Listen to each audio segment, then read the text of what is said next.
देख रहे हैं 24 एनडी मीडिया। यहाँ होगी उसी की बात जो खबर होगी सच के साथ।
नमस्कार दोस्तों, मैं नरेश डांडा। आप देख रहे हैं 24 एनडी मीडिया। इस वक्त हम मौजूद हैं पुंडरी विधानसभा के गांव बुच्ची में और आपको बता देना चाहेंगे कि आज जो कांग्रेस के प्रदेश प्रवक्ता सुरेश रोड का बुच्ची में जोरदार स्वागत किया गया है और इन्होंने आज यहां पर जनसभा को संबोधित किया और लोगों का प्यार इतना मिला कि यहां पर दर्जनों में कार्यकर्ता पहुंचे हैं। तो हमसे जानना चाहेंगे सुरेश रोड जी से इनका क्या कहना है कि जो जोरदार आज स्वागत गांव बुच्ची में हुआ है।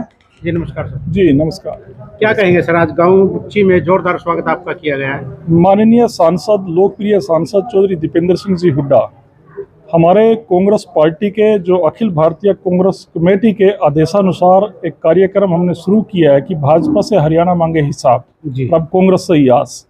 इस कार्यक्रम के तत्वाधान में आने वाली 17 अगस्त को सुबह 10 बजे माता मनसा देवी फतेहपुर मंदिर से शुरू होकर गुरुद्वारा सिंह सभा पुंडरी मेन बाजार तक लगभग 2.5-3 किलोमीटर की एक पद यात्रा करने भारतीय जनता पार्टी को जन विरोधी कार्यों के बारे में चेताने के लिए हमारे मध्य में पहुंच रहे हैं, पुंडरी विधानसभा क्षेत्र में पहुंच रहे हैं। इसी संदर्भ में हम अपने कांग्रेस पार्टी के सारे वरिष्ठ साथियों, जिनके आवास पे कुलदीप भाई हैं हमारे और राजेश हैं और जगदीश है, जितने भी तमाम सेठी है, जितने भी हमारे सारे साथी खड़े हुए हैं, तो मेरा डॉक्टर रमेश हैं जो बहुत पुराने कार्यकर्ता हैं कांग्रेस के, क्योंकि पार्टी की पदयात्रा है और लोकप्रिय सांसद जो सर्वश्रेष्ठ सांसद भी तब रहे हैं जब तानाशाह देश के प्रधानमंत्री थे, यानी अवार्ड जो है वो दीपेंद्र हुड्डा जी को मिला था तमाम कोशिशों के बावजूद भी बीजेपी की। तो अब ये मैं बताना चाहता हूं कि हमने उस पद यात्रा के लिए आह्वान किया है कि आप ज़्यादा से ज़्यादा संख्या में उस दिन दीपेंद्र हुड्डा जी का स्वागत करें, उनका साथ दें पद यात्रा में। और मेरा ये अनुरोध भी है कार्यकर्ताओं से कि जब तक दीपेंद्र जी पुंडरी में रहेंगे उस पद यात्रा में, तो बीच में कोई साथी छोड़ के नहीं जाए, जो भी शामिल हों हमने उनके यात्रा के समापन तक उनके साथ रहना है।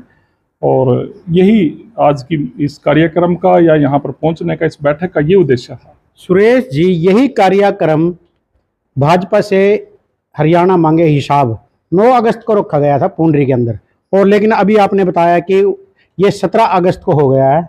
तो इसमें हम जानना चाहेंगे कि पुंडरी की जनता, जो कांग्रेस के कार्यकर्ता हैं, कितनी संख्या में वहां पर पहुंच सकते हैं।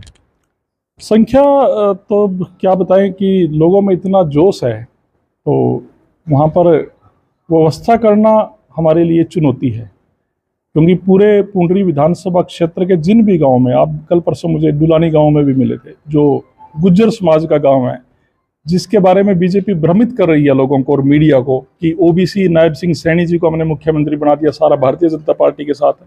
लेकिन सुरेश रोड का तो आपके सामने गुज्जर समाज के उस गाँव में बहुत बढ़िया कार्यक्रम हुआ और सभी साथियों ने आपके सामने कहा कि हम बढ़ चढ़ के भाग लेंगे। एक तो बीजेपी का ये भ्रम दूर हो गया कि चाहे रोड समाज के गांव हों, चाहे गुज्जर समाज के हों, चाहे हमारे वाल्मीकि और चमार भाई हों, हर समाज 36 बिरादरी आज कांग्रेस पार्टी का साथ देने के लिए तत्पर है। चौधरी दीपेंद्र सिंह हुड्डा जी की ये पद यात्रा मिसाल कायम करेगी, ये रिकॉर्ड तोड़ेगी। और जो आपने बात कही कि उस आपके इसमें सवाल में जवाब मैं देना चाहता हूँ कि पहले 9 अगस्त का था, वो 17 को हो गया। काफ़ी साथियों ने इस विषय में जानने की कोशिश की भी ऐसा क्यों हुआ। ये संसद चल रही है आजकल जी और दीपेंद्र जी एक जिम्मेदार सांसद की हैसियत से जी राष्ट्रीय और प्रदेश स्तर के सारे मुद्दे वहाँ पर उठाते हैं। तो संसद में उनको सुबह दोपहर तक वो फ्री नहीं हो पा रहे थे। 9 तारीख को 3 कार्यक्रम थे।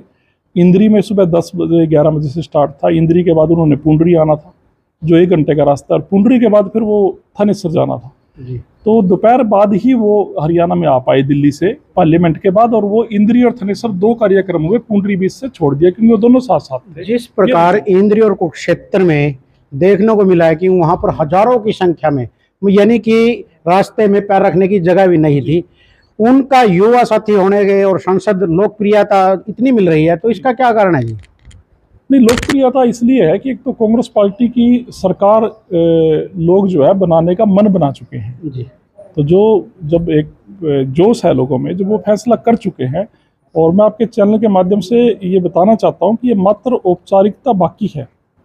चुनाव आयोग ने तारीख देनी, डेट देनी, और लोग ठप्पा मार के बीजेपी को हराने का और कांग्रेस को जिताने का कार्य करेंगे।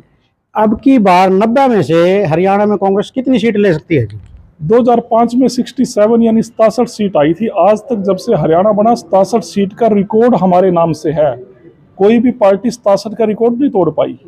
67 का रिकॉर्ड हमारे नाम से है। उस रिकॉर्ड को कांग्रेस पार्टी खुद 2024 के आगामी विधानसभा चुनाव में तोड़ने जा रही है। हम 67 सीट से पार सीट लेकर हरियाणा में राम राज्य की स्थापना करेंगे, और भारतीय जनता पार्टी के जितने जन विरोधी कार्य किए हैं, चाहे कोई भी घोटाला क्यों ना हो, सबकी जांच कराएंगे।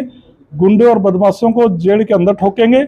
और यही नहीं, जैसे हुड्डा साहब ने कहा कि नशा और गुंडा, यहाँ पर बदमाशी नहीं रहेगी। हरियाणा में हमने पहले भी, मैं एक बड़ी जिम्मेदारी से एक बात बताना चाहता हूँ, ये भारतीय जनता पार्टी वाले इतने साथी लोग हैं, 2014 से बात शुरू करते हैं, ये 14 से नहीं है।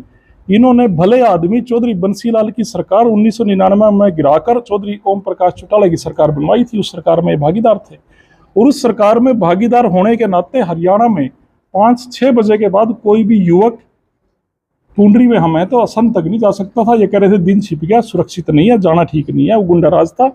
आप पत्रकार हो, ये भाई पत्रकार है। परमानंद कैथल में एक पत्रकार को सरेआम दिन दिहाड़े गोलियों से भून दिया गया था। ये वो दौर था। ये भारतीय जनता पार्टी के लोगों ने भी एक दिन भी ना तो उस पत्रकार की मृत्यु के ऊपर शोक प्रकट किया, न समर्थन वापस की बात की। लेकिन जब कांग्रेस पार्टी की चौधरी भूपेंद्र सिंह जी हुड्डा की हरियाणा में सरकार आई, तो हमने क्या किया, 30 से ज्यादा बदमाशों को हरियाणा की जांबाज पुलिस को आदेश देकर सरेआम मार गिराया था। वो दौर दोबारा आने जा रहा है कि जो ये कभी गोहाना में जलेबी की दुकान पे गोलियां चल रही है, कभी एक ASI हमारा कुटेल गांव का मरवा दिया दिन दिहाड़े, मुख्यमंत्री की सिटी में गोली चली है, एक भी बदमाश ढूंढा नहीं पाएगा। नशेकार बदमाशों का इलाज 2005 से 2014 वाली सरकार के तर्ज पे किया जाएगा। सुरेश जी, जिस प्रकार भाजपा ने 75 पार का नारा दिया था, अब की बार यही 75 पार का नारा कांग्रेस का होगा? नहीं, कांग्रेस खुद नहीं नारा दे रही, फर्क है। वो लोग खुद नारा देते हैं, वो खुद प्लानिंग बनाते हैं। हमारा नारा तो जनता दे रही है। और 5 लोकसभा सीट डंके की चोट पे जीती। उसके बावजूद जीती, 2 बातों से बहुत गुमराह किया। पहली बात थी कि आएगा तो मोदी ही, जगह जगह ये चुटकुला छोड़ा गया, भ्रमित हुए लोग, भाई मोदी आएगा तो लोग वोट डालने नहीं गए। और दूसरी बात थी कि 400 पार। दोनों भ्रमित करने वाले बीजेपी के नारों को नकार कर हरियाणा की जनता ने 5 सीटों पे कांग्रेस पार्टी के सांसदों को चुना, और 5 अन्य सीटों पे हमने टक्कर दी। अगर वहां भी बीजेपी अपने वोट कटवा एजेंटों का सहारा नहीं लेते तो हम 7-8 सीट जीतते, क्योंकि खुद लोकसभा कुरुक्षेत्र में 70,000 के आसपास उस अभय सिंह चौटाला ने वोट खराब करी।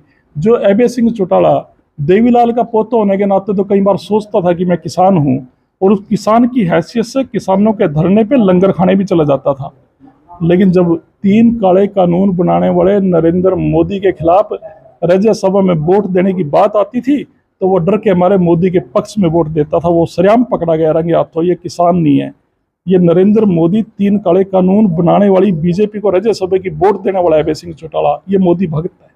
उस मोदी भक्त ने करनाल की लोकसभा सीट में कांग्रेस पार्टी एक किसान के बेटे को वहां टिकट देना चाह रही थी लोकसभा के खट्टर साहब के खिलाफ। खट्टर की एंट्री करनाल के गांवों में नहीं हो गई थी। फिर अगर वो होता, बीजेपी ने अभय चौटाला की ड्यूटी लगा दी, मराठे को खड़ा किया। कांग्रेस पार्टी को अपने टिकट वितरण की रणनीति प्रभावित करके विवश कर दिया कि वो रोड या किसी किसान के बेटे को टिकट देने की बजाय दूसरी जगह उन्होंने टिकट देनी पड़ी। परिणाम ये निकला कि खट्टर जीत गया। अगर किसी रोड भाई पर टिकट होती करनाल की तो मनोहर लाल खट्टर 3, 3.5, 4 लाख वोटों से नाक रगड़ा के मराते उसको। तो ये साजिश यहाँ भी रची जा सकती है। ये पुंडरी में भी ऐसे कई साथियों को खड़ा कर सकते हैं। तो इससे जागरूक है, हमारे लोग पढ़े लिखे लोग हैं, सब जागरूक हैं। तो दोस्तों ये थे हमारे साथ कांग्रेस के प्रदेश प्रवक्ता सुरेश रोड जी, जिन्होंने आज जनसभा को संबोधित करते हुए और पत्रकारों से बातचीत करते हुए साफ तौर पर कहा है कि जो कांग्रेस का रिकॉर्ड था 67 सीट हरियाणा में लेना, वही सीट अब कांग्रेस ही अपना खुद का रिकॉर्ड तोड़ेगी और 70-75 सीट लेकर हरियाणा में अपनी सरकार बनाएगी, पूरे बहुमत से सरकार बनाएगी। तो आप देख रहे हैं 24 एनडी मीडिया, कैमरा पर्सन के साथ नरेश ढांडा की रिपोर्ट। जय हिंद, जय भारत। खबरों से जुड़ी हर अपडेट जानने के लिए हमारे चैनल को लाइक करें, सब्सक्राइब करें और ज़्यादा से ज़्यादा शेयर करें।